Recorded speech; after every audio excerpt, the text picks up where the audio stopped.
Hello viewers, আসসালামু আলাইকুম। আজকে আরো একটি নতুন টিনশেড বাড়ির ডিজাইন নিয়ে হাজির হয়েছি আপনাদের সাথে শেয়ার করার জন্য।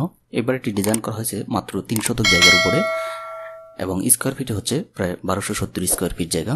তো এই বাড়িটিতে বেডরুম রয়েছে 5টি এবং একটি ড্রয়িং রুম এবং ডাইনিং স্পেস রয়েছে এবং একটি রান্নাঘর, 2টি টয়লেট রয়েছে, সামনে বারান্দা রয়েছে। বারান্দার অংশটা আরসিসি ছাদ দিয়ে ডিজাইন করা হয়েছে এবং মেইন গেটটা রাখা হয়েছে এখানে।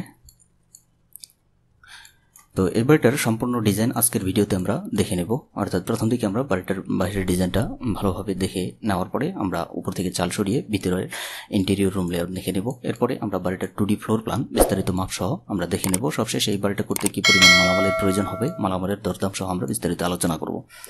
এবং এই বাড়িটার ফ্লোর প্ল্যান যদি আপনার প্রয়োজন থাকে অবশ্যই আমাদের সাথে যোগাযোগ করতে পারেন, অথবা আমাদের ভিডিও ডিসক্রিপশনে ডাউনলোড লিঙ্ক দেওয়া থাকবে, আপনি চাইলে সেখান থেকে ডাউনলোড করে নিতে পারবেন। তো ভিউয়ার্স, এটা হচ্ছে বাড়িটার মেইন গেট, অর্থাৎ এই গেট দিয়েই বাড়িটাতে প্রবেশ করতে হবে এবং বের হতে হবে। এবং এই অংশটা আরসিসি ছাদ ব্যবহার করে ডিজাইন করা হয়েছে। আপনি চাইলে এখানে টিন দিয়েও আপনি ডিজাইন করতে পারেন। এবং এই অংশটা হচ্ছে বারান্দা এবং এই অংশটা হচ্ছে পিছনের বাম পাশের অংশ এবং এই অংশটা হচ্ছে পিছনের ডিজাইন এবং এটা হচ্ছে ডাইন পাশের ডিজাইন এবং এটা হচ্ছে বাড়িটার ফ্রন্ট সাইড, অর্থাৎ সামনের ডিজাইন। তো বাড়িটার কালার কম্বিনেশন কেমন হয়েছে, আপনি যদি কালার কম্বিনেশন আরও পরিবর্তন করে চান আমাদেরকে অবশ্যই কমেন্টস করে জানিয়ে দেবেন, আমরা সেই অনুযায়ী কালার কম্বিনেশন করে আপনাকে দেখাতে পারবো। তো অবশ্যই আপনি কমেন্টস করে জানাবেন এই বাড়ি সম্পর্কে, যে আপনার বাড়িটা কেমন লাগতেছে, অথবা কোথাও কোনো আরও কিছু যোগ করা যায় কিনা। আপনি প্রত্যেকটা বিষয় আপনি ভালোভাবে দেখে আপনি অবশ্যই কমেন্টস করে আমাদেরকে জানিয়ে দেবেন। তো ভিউয়ার্স, এ পর্যায়ে আমরা বাড়িটার উপর চাল সরিয়ে ভিতরের ইন্টেরিয়র রুম লেআউট দেখে নেব। তো ভিউয়ার্স, ইন্টেরিয়র রুম লেআউটের ক্ষেত্রে দেখুন, এই মেন গেট দুটিকে আমরা এখানে বারান্দায় প্রবেশ করব। বারান্দা থেকে আমরা সামনে গেলে আমরা ড্রয়িং রুম পাবো, অর্থাৎ এটাকে ড্রয়িং রুম হিসেবে রাখা হয়েছে। এবং এই পাশে এটি একটি বেডরুম এবং এই অংশটাতে এখানে একটি কমন টয়লেট রাখা হয়েছে এবং এই কর্নারে একটি কিচেন করা হয়েছে এবং এই অংশটা ডাইনিং স্পেস হিসেবে ব্যবহার করা হবে। এবং এই পাশে আরও একটি বেডরুম রয়েছে, ছোট একটি বেডরুম, এবং এই কর্নারে একটি বেডরুম রয়েছে এবং মাঝখানে আরও একটি বেডরুম রয়েছে। এই কর্নারে রয়েছে মাস্টার বেডরুম, এই বেডরুমের সাথে একটি অ্যাটাচ টয়লেট রয়েছে। তো এই হচ্ছে বাড়িটার ইন্টেরিয়র, অর্থাৎ ভিতরের রুম লেআউট। তো এ পর্যায়ে আমরা বাড়িটার 2D ফ্লোর প্ল্যান দেখব, অর্থাৎ মাপসহ বিস্তারিত মাপসহ আমরা 2D ফ্লোর প্ল্যানে দেখে নেব। তো চলুন ভিউয়ার্স, আমরা 2D ফ্লোর প্ল্যানে চলে যাই। তো 2D ফ্লোর প্ল্যানে প্রথমে আমরা বাড়িটার বাহিরের মাপগুলো জেনে নেই। বাহিরে বাড়িটা লম্বায় আছে 50 ফিট এবং এদিকে আছে 34 ফিট এবং এ পাশের মাপটা হচ্ছে 22 ফিট 3 ইঞ্চি এবং এখানে রয়েছে 17 ফিট 10 ইঞ্চি এবং এই পাশের মাপটা হচ্ছে 27 ফিট 9 ইঞ্চি এবং এখানে আছে 16 ফিট 2 ইঞ্চি। তো এই হচ্ছে বাড়িটার বাহিরের মাপ। এবার আমরা রুমের ভিতরের মাপগুলো দেখে নেব, অর্থাৎ প্রত্যেকটা রুমের সাইজ।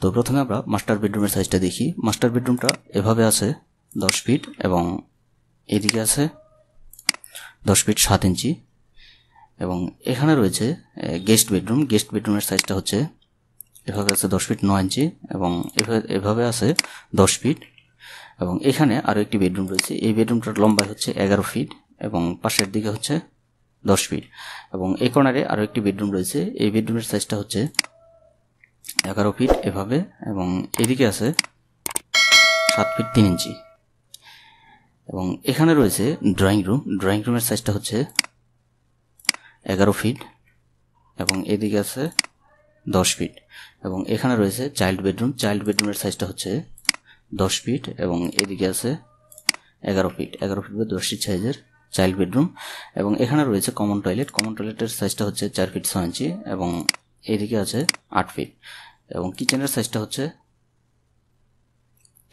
এদিকে 8 ফিট এবং এদিকে আছে 8 ফিট, অর্থাৎ 8 ফিট বাই 8 ফিট সাইজের কিচেন রুম এবং এখানে রয়েছে ডাইনিং স্পেস। ডাইনিং স্পেসটার সাইজ যদি দেখি আমরা, এদিকে আছে 8 ফিট 9 ইঞ্চি এবং এভাবে আছে 13 ফিট 2 ইঞ্চি, অনেক বড় একটি ডাইনিং স্পেস এবং এখানে মাস্টার বেডরুমের সাথে একটি অ্যাটাচ টয়লেট রয়েছে। এই টয়লেটের সাইজটা হচ্ছে 4 ফিট 6 ইঞ্চি এবং এদিকে আছে 6 ফিট 10 ইঞ্চি তো এই হচ্ছে বাড়িটার 2D ফ্লোর প্ল্যান এবং বিস্তারিত মাপ। আপনারা যদি বাড়িটার ফ্লোর প্ল্যান অর্থাৎ 2D ফ্লোর প্ল্যান ইনক্লুডিং মাপ সহ পেতে চান তাহলে অবশ্যই আমাদের ভিডিও ডিসক্রিপশনে ডাউনলোড লিঙ্ক দেওয়া থাকবে, আপনি সেখান থেকে চাইলে ডাউনলোড করে নিতে পারবেন, অথবা আমাদের সাথে যোগাযোগ করে আপনি ফ্লোর প্ল্যানটি নিতে পারবেন। তো ভিউয়ার্স, এ পর্যায়ে আমরা বাড়িটার করতে কি পরিমাণ মালামালের প্রয়োজন হবে এবং প্রত্যেকটি মালামালের দরদাম সহ আমরা বিস্তারিত আলোচনা করব। তো ভিউয়ার্স, চলুন আমরা বাড়িটার খরচ সম্পর্কে আলোচনা করি।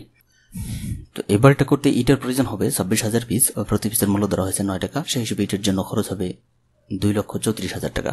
সিমেন্ট লাগবে 242 ব্যাগ, প্রতি ব্যাগের মূল্য ধরা হয়েছে 430 টাকা, সেই হিসেবে সিমেন্টের জন্য খরচ হবে 1,04,060 টাকা। লোকাল বালি লাগবে 1220 সেফটি, প্রতি সেফটির মূল্য ধরা হয়েছে 20 টাকা, সেই হিসেবে লোকাল বালির জন্য খরচ হবে 24,400 টাকা। টিনশেডের জন্য খরচ হবে 1270 স্কোয়ার ফিটের জন্য পার স্কোয়ার ফিটে খরচ হবে 120 টাকা, সেই হিসেবে 1270 স্কোয়ার ফিটের জন্য খরচ হবে 1,52,400 টাকা। রড লাগবে 520 কেজি, প্রতি কেজির মূল্য ধরা হয়েছে 70 টাকা, সেই হিসেবে রডের জন্য খরচ হবে 36,400 টাকা। দরজা রয়েছে 9টি, প্রতিটি দরজার খরচ ধরা হয়েছে 4,000 টাকা, সেই হিসেবে দরজার জন্য খরচ হবে 36,000 টাকা। জানালা রয়েছে 11 পিস, প্রতিটি পিস জানালার খরচ ধরা হয়েছে 6,000 টাকা, সেই হিসেবে জানালার জন্য খরচ হবে 66,000 টাকা। গ্রিল রয়েছে 158 স্কোয়ার ফিট, প্রতি স্কোয়ার ফিটের খরচ ধরা হয়েছে 450 টাকা, সেই হিসেবে গ্রিলের জন্য খরচ হবে 71,100 টাকা। মেইন গেট রয়েছে একটি মেইন গেটের খরচ ধরা হয়েছে 10,000 টাকা এবং রাজমিস্ত্রির খরচ ধরা হয়েছে 200 টাকা করে প্রতি স্কোয়ার ফিটে। তো 1270 স্কোয়ার ফিটের জন্য খরচ হবে 2,54,000 টাকা। পেইন্টের জন্য ধরা হয়েছে 50,000 টাকা, ইলেকট্রিক্যালের জন্য ধরা হয়েছে 40,000 টাকা এবং পাইপ ফিটিংয়ের জন্য ধরা হয়েছে 18,000 টাকা, এক্সট্রা ধরা হয়েছে 20,000 টাকা। তো টোটালি খরচ হবে এই বাড়িটা করার জন্য 11,16,360 টাকা। তবে এই খরচ স্থানভেদে কম বা বেশি হতে পারে। তো ভিউয়ার্স, এই বাড়িটার খরচ সম্পর্কে যদি আপনার কোনো মতামত থাকে অর্থাৎ কোনো কিছু জানার থাকে অবশ্যই কমেন্টস করে জানিয়ে দেবেন, আমরা আপনার কমেন্টসের অ্যান্সার দেওয়ার চেষ্টা করব। তো ভিউয়ার্স, বাড়ির ডিজাইনটা কেমন লাগলো? যদি ভালো লেগে থাকে তাহলে অবশ্যই একটি লাইক, কমেন্টস এবং শেয়ার করে অন্যকে দেখার সুযোগ করে দেবেন এবং এ ধরনের বাড়ির ডিজাইন আরও দেখার জন্য চ্যানেলটি সাবস্ক্রাইব করে সাথেই থাকবেন। তো ভিউয়ার্স, আজকে পর্যন্তই, পরবর্তী কোনো ভিডিও দেখার আমন্ত্রণ জানিয়ে শেষ করছি। আল্লাহ হাফেজ।